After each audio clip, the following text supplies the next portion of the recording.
Fala galera, bem-vindos a mais um vídeo do canal do professor Rodrigo Costa.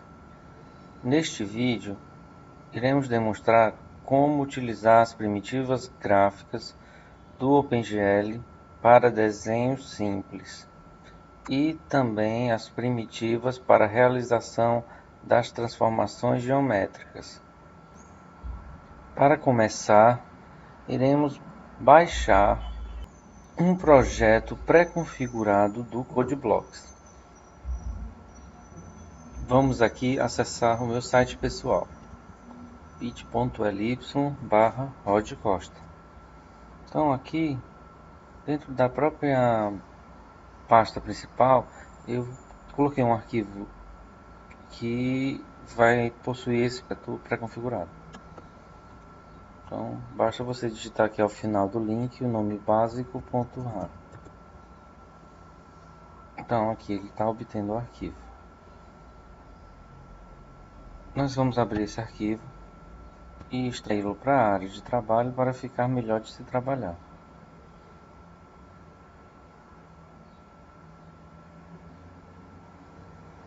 Então aqui o arquivo está extraído.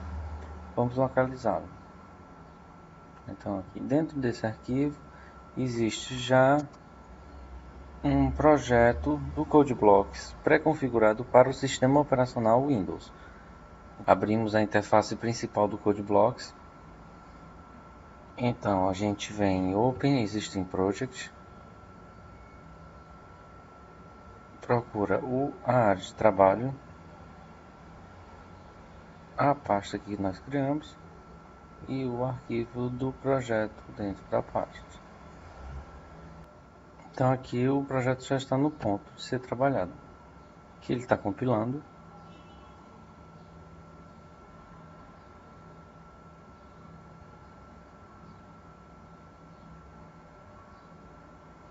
E agora, depois de compilar, e depois a gente pode vir executar.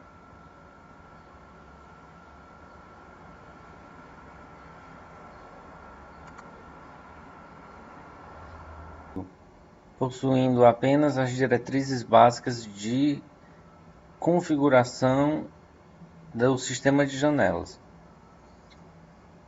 Desta forma não aparece nada na tela, a não ser um fundo branco. Agora devemos começar a inserir as primitivas gráficas.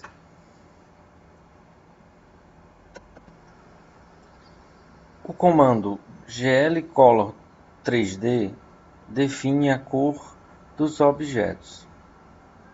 Nesse caso, foi definido que os desenhos serão realizados com a cor vermelha. E o comando glut swap buffers realiza a troca do buffer de desenho pelo buffer de modelagem. Então, para desenhar qualquer primitiva básica, devemos digitar algo entre o glclear e o glut swap buffers.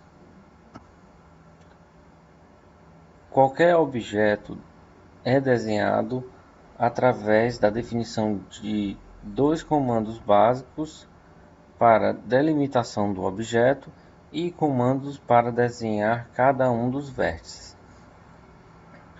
Então, todo objeto inicia-se com o glBegin.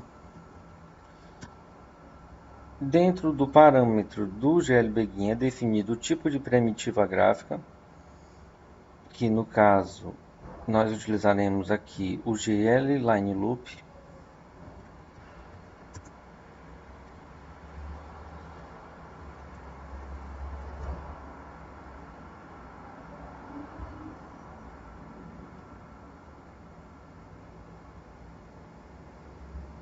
E aqui tem um.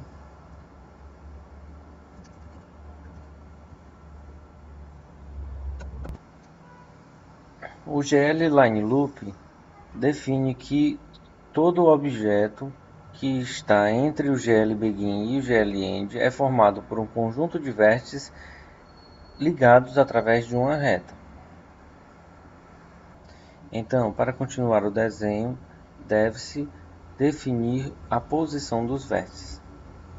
Utilizamos a diretriz GL Vertex 2F.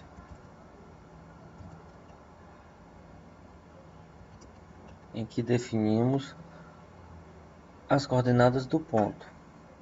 Lembrando que, por padrão, sem utilizar nenhuma configuração de perspectiva, o sistema gráfico só visualiza regiões entre o ponto -1, -1, -1 e 1, 1, 1.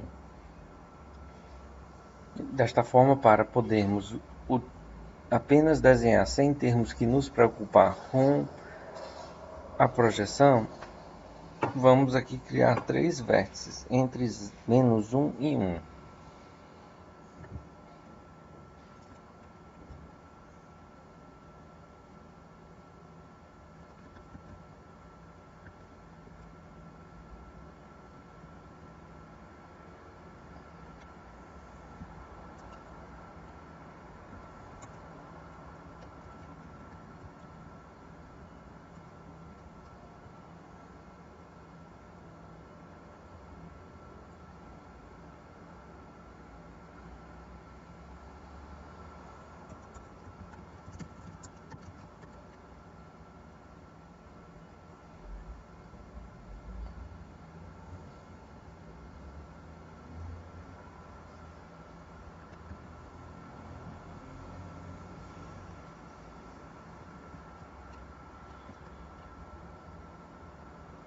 Então, a partir daqui podemos desenhar.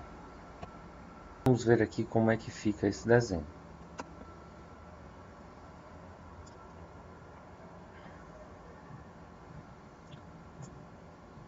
Desenhamos aqui um objeto, que no caso é um triângulo. Uma curiosidade interessante.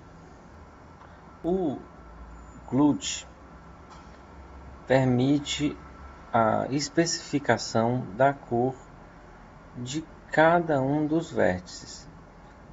O procedimento para desenho de qualquer objeto deve ser precedido pela especificação da cor. Para melhorar a visualização, vamos mudar a primitiva gráfica escolhida, GL Lines, por uma GL Polygon e vamos mudar a cor de cada um dos vértices.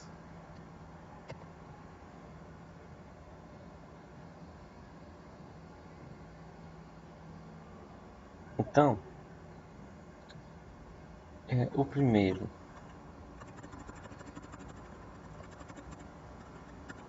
Então, a primeira cor do primeiro vértice vai continuar sendo vermelha. Então, vamos mudar a cor do segundo vértice para verde. E o último para azul. Para possibilitar uma melhor visualização desse efeito, iremos mudar a primitiva gráfica de GL Line Loop para GL Polygon.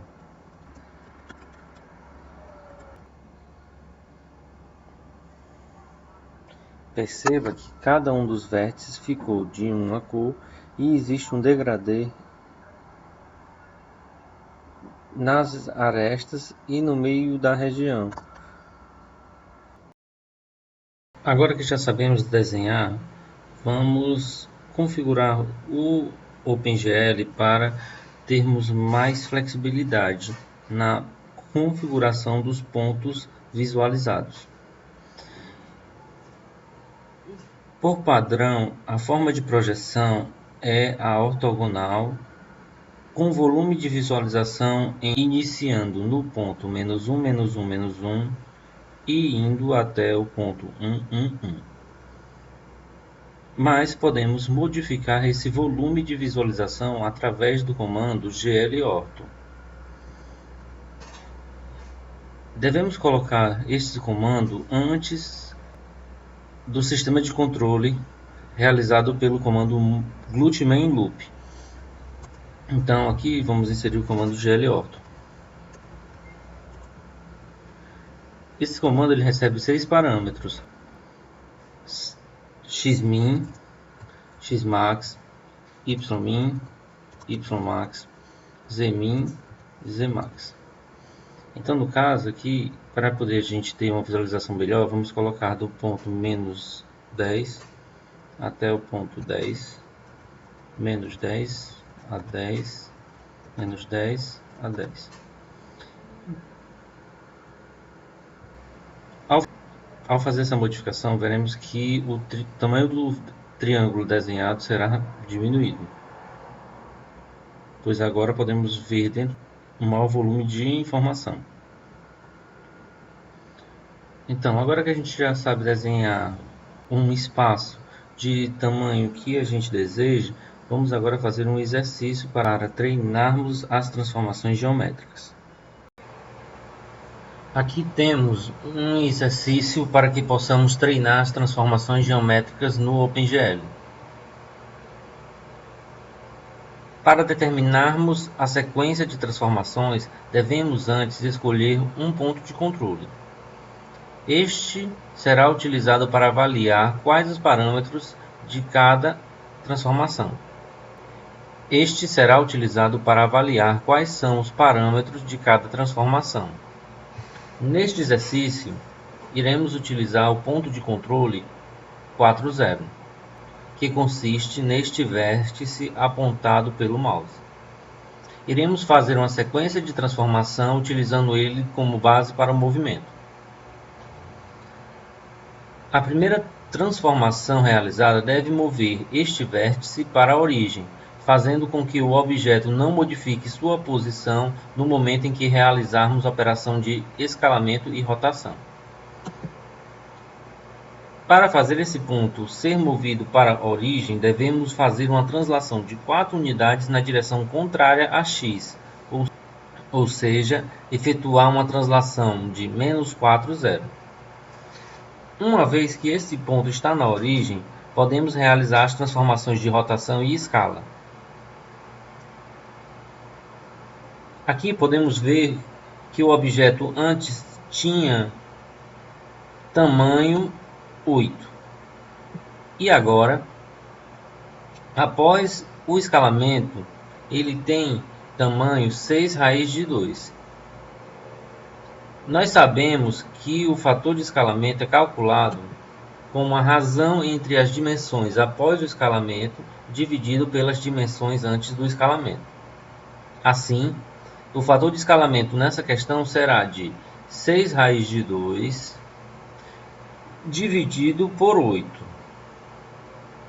Note que ele faz esse aumento tanto na direção x como na direção y. Assim, o fator de escalamento em ambas as direções vai ser 6 raiz de 2 sobre 2, ou simplificando aqui, dividindo por 2 em cima e embaixo, a gente chega a um fator de escalamento de 6 raiz de 2 sobre 4.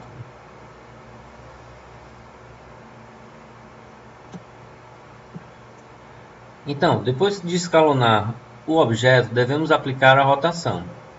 Para isso, vamos avaliar o ângulo de rotação do eixo principal antes e depois da rotação. Aqui a gente tem dois eixos principais. Esse aqui desenhado aqui na vertical, enquanto esse outro aqui, depois da transformação, ele tem um ângulo de 45 graus. Note que ele está aqui na diagonal dos quadradinhos.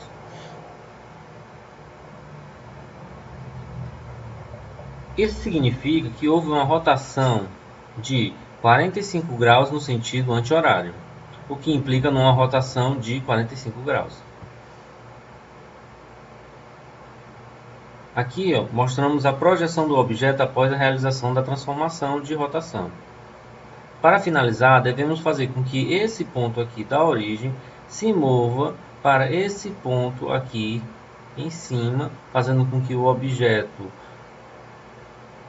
com as devidas proporções de escalamento e angulação, chegue à posição final. Desta forma, é necessário fazer uma translação de menos 7 na direção x e mais 7 na direção y, o que resulta numa translação de menos 7, 7.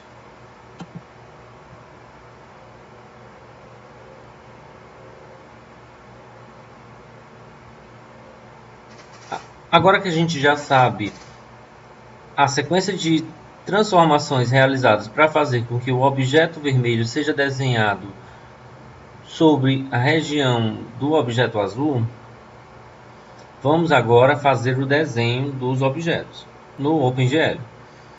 Aqui temos a função de display que vai desenhar os objetos. Para fins de reuso, não vamos desenhar diretamente aqui na função display. Vamos criar uma função chamada objeto, que será utilizada para definir os vértices do objeto desenhado em vermelho, e toda vez que precisarmos redesenhar a forma, basta chamar novamente essa função. Essa função basicamente é composta por um glBegin e um glEnd, e entre os dois o conjunto de vértices através do comando glVertex2f.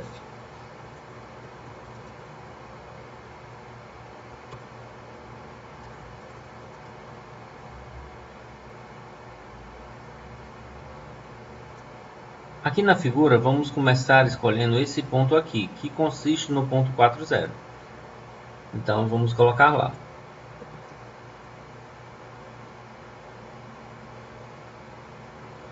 Em seguida vamos pegar o próximo ponto, que é o 5 menos 3.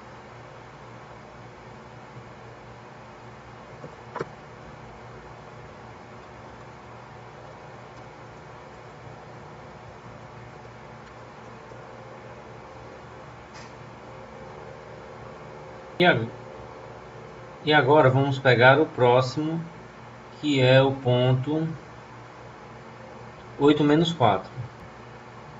O próximo ponto é esse aqui, que é o 5 menos 5.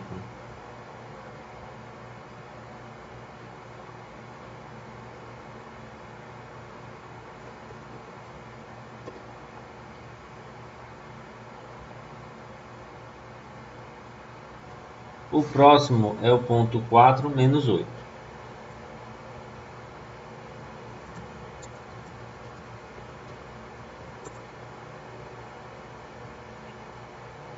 O próximo ponto aqui é o 3 menos 5.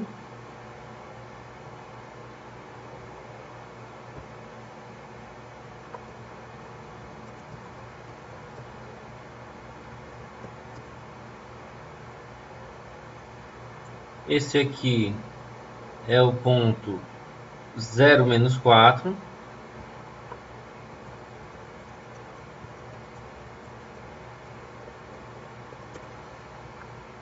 E o último ponto aqui é o 3 menos 3.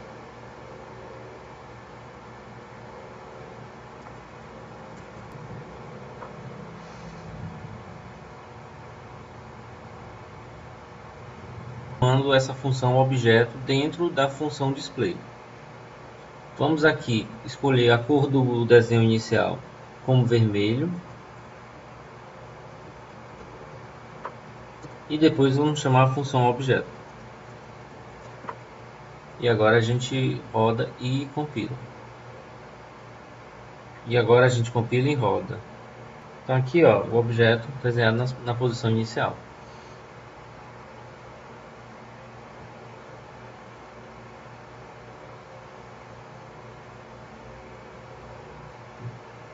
Para realizar a sequência de transformações sem deformar os demais objetos presentes na cena, utilizamos a diretriz glPushMatrix e a glPopMatrix.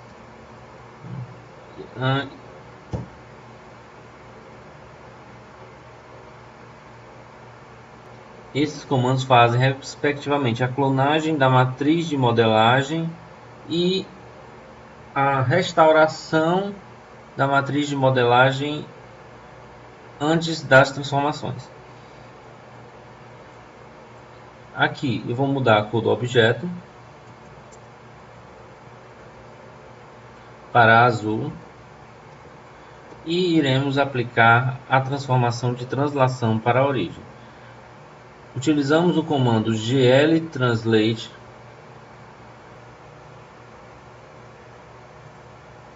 Nesse comando, temos que passar o deslocamento nas direções x, y, z. Conforme vimos no exercício, temos que aplicar uma translação de -4 na direção x, 0 na direção y e 0 na direção z.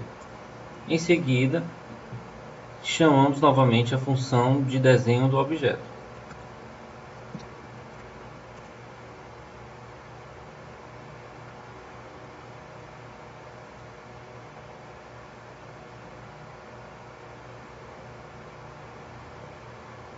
Aqui podemos ver que o objeto realmente se deslocou 4 unidades na direção x.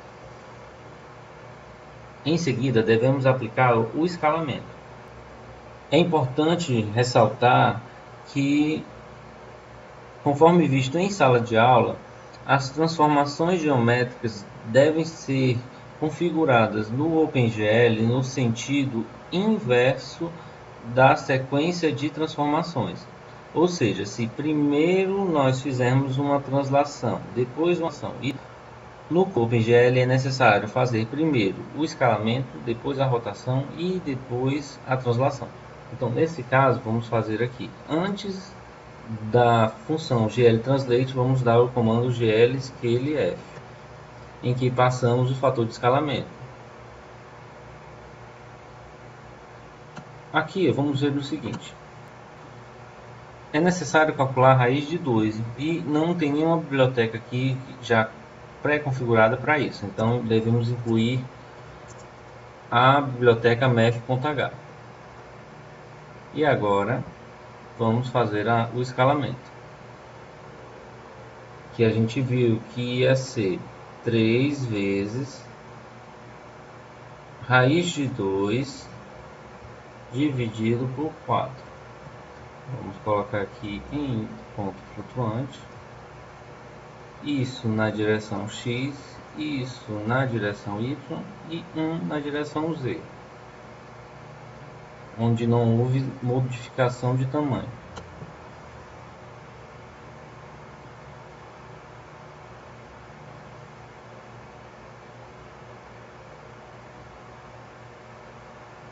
E aqui podemos ver que o objeto aumentou um pouquinho.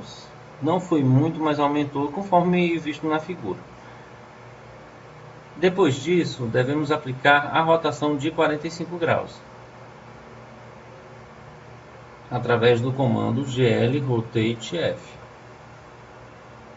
em que passamos inicialmente o ângulo de rotação, 45 graus, e o eixo de rotação. Como essa figura está no plano XY, ou seja, usamos como eixo de rotação o eixo Z, definido pelas coordenadas 0, 0, 1. Agora podemos testar novamente para ver o resultado dessa rotação.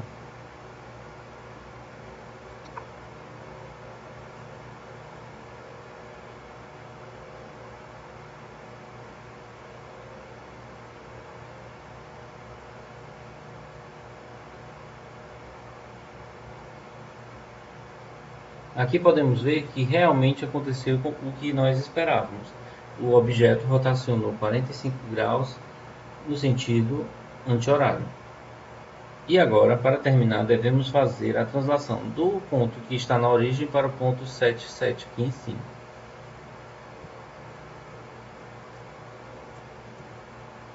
Então colocamos aqui o comando glTranslateF. -7, 7, 0.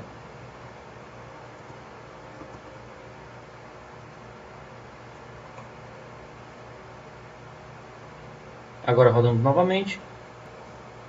Conforme vocês vão poder ver aqui na figura, o objeto saiu da posição desenhada em linha vermelha e foi desenhado de cor azul na posição de destino. Conforme podem ver, houve a modificação esperada dentro do exercício feito neste tutorial. Desta forma, gostaria de agradecer a todos pela atenção e até a próxima.